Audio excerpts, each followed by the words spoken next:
Views and opinions expressed on this program do not necessarily reflect those of the advertisers, owners, or management of Pacific Telestations, LLC. For comments, opinions, and questions, please email Jess Lujan at jessthebuzz@gmail.com.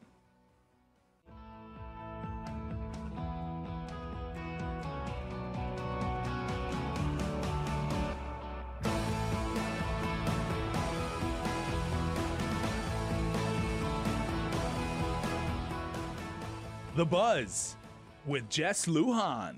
Good evening, Guam. I'm Jess Lujan. Welcome to this edition of The Buzz. Exciting show tonight. I have Sabina Barris and I have Kelly Marsh Taitano from the Pratehi Letekjan organization, right? Ladies, tell us Pratehi Letekjan. So Pratehi Letekjan is a group that formed in January of this year out of concern about the impacts of the live fire training range over at Andersen Air Force Base, overlooking Letekjan, one of our most sacred places. Our group also promotes the return of ancestral lands, and we're against we oppose the establishment of any live fire training ranges. So basically you're in existence 8 months now, right? Yes. Eight months, okay. So some of the folks then that would say, well, okay, well, we have known about, of course, the proposed firing range in that area there. How come you guys weren't active prior to that? It's inaccurate because we've sent in comments throughout this whole process, and this process has taken place over 10 years since the announcement of the military buildup.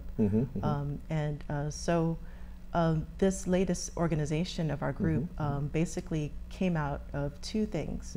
One is that we saw consensus amongst the biological community that there were some serious impacts that were not being addressed. And the second thing was the Earth Justice lawsuit that was filed in June 2016, basically stating that they're challenging the relocation of U.S. Marines to the Mariana Islands. So those two things kind of re-energize the community, I see. No, let me go back because I think I was still in the legislature when they were proposing the firing range back then. I think at that time they were eyeing, I think the Marbo area, right? Around that area they were eyeing that. And of course there was a big movement, and I know I think the Secretary of Interior, I know Assistant Secretary of Interior at the time, Tony Babauta had come down, visit the area. I know there's a big protest there. Because I think at that time, if I'm not mistaken, correct me ladies, you know, going back and these old brain cells are not functional as well, but at that time that was the site that was looked upon for that, okay? So we fast forward, you know, they got rid of that site.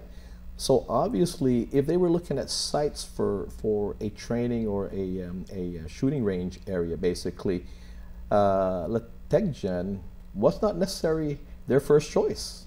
Right? No, it wasn't, right. Yeah. And I believe you're talking about the Paget. The Paget, yes.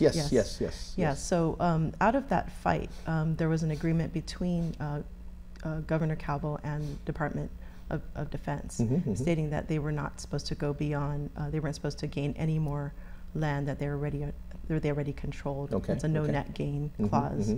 And so with that, the military went back and they looked at the sites again that they saw initially, and they decided to choose the site that they initially discounted because it has the most adverse impacts to the island environmentally. Basically, the most damaging to cultural and all that. Okay, right. Yeah, okay. And it's in proximity to Letekjan, which is also, oddly enough, the place where there's a wildlife refuge. And so they were able, through many maneuverings and politically and other considerations, that they decided to put it in the most adverse location. Now, I don't know how this works. Well, and if I could also just add in real quick that, you know, this switch between looking more closely at Paget and then going back to the drawing table, carrying out some studies, coming up with these conclusions, like Sabina was mentioning, that, you know, the first couple of studies that they did, as far as I know, they actually threw it out and didn't finish the study. They said, it's just too damaging, we're not even going to finish this study, it's not even reasonable, and so they threw it out. But it was because of, as I understand it, it was because of some missteps that they did. So they've had some problems in their process. And that's the federal government all side. along Missteps. on the military and the federal government side. So they had some missteps. They went back to the drawing board. Like I said, they threw out Lutexin the first couple of times. Even when they looked at it in this latest study, it still is the one with the most harm, both during construction and during the operations. That means for generations it will be causing the most harm. And yet, even though the study has concluded that, they decided that that was their choice. And so, yeah, it was never really their first here's my question with that. I mean, if there's some things that you just absolutely take off the table that are not considered. I mean, we all the military always has redundancy in whatever procedures that it may have. But even in our own lives, we have Plan A, Plan B, Plan C, right? But if we've taken things off the table, we don't say, well, we're going to put something we're not even considered to be Plan B or Plan C. We've just taken it off the table. That's a no-brainer. We can't even consider that. So when you look at your Plan A, Plan B, Plan C, Plan A is probably the most logical. Second, maybe a little more costly. 3, maybe a little costlier. We're going to have, but you don't include something that's more damaging that you wouldn't even consider. I don't know the mindset of that will come to that kind of reasoning to be a Plan B if they've already said that side is probably the most damaging, more damaging than even Paget. Yeah, that's absolutely correct. And the damages that are going to happen are tremendous and almost irreversible. We're talking about the damage to the last remaining of our limestone forest, which took over centuries to develop on our land. With that is the habitat of our endangered species. Some of them are, that's their last areas that are, there's a high concentration of them. We're talking about the Mariana 8-spot butterfly, which there's a lot of them around the largest of the firing ranges. And the destruction of that particular fragment of that forest is going to severely impact that species. In addition to that, we're talking about the last mother tree, the Hudson Lago tree on Guam. And this tree, it was there during World War II. My mom actually tried to climb that tree when she was little. So this tree has stood there at least since World War II, beyond Super Typhoon Karen, which was so strong. It destroyed the wind instruments that was determining the speed.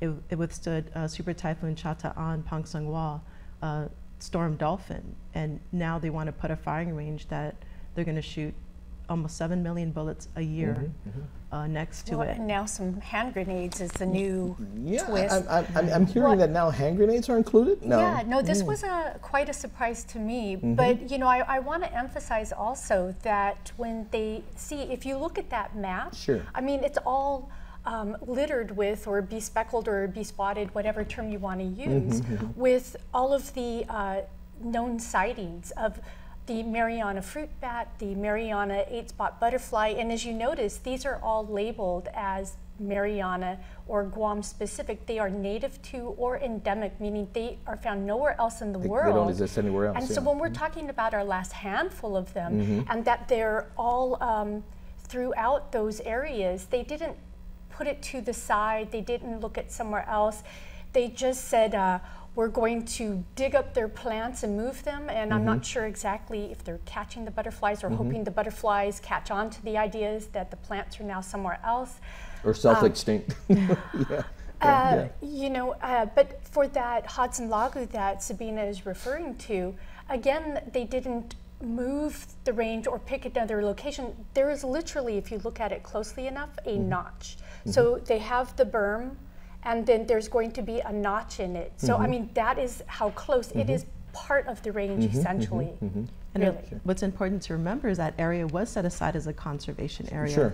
They put $1 million fence around it to protect it from ungulates. And even then, of course, the folks will say, hey, putting a fence, you're not allowing for migrating, or for again, crabs and things like that to, just to do what they do, right? Yeah, so but this fence was created Sure.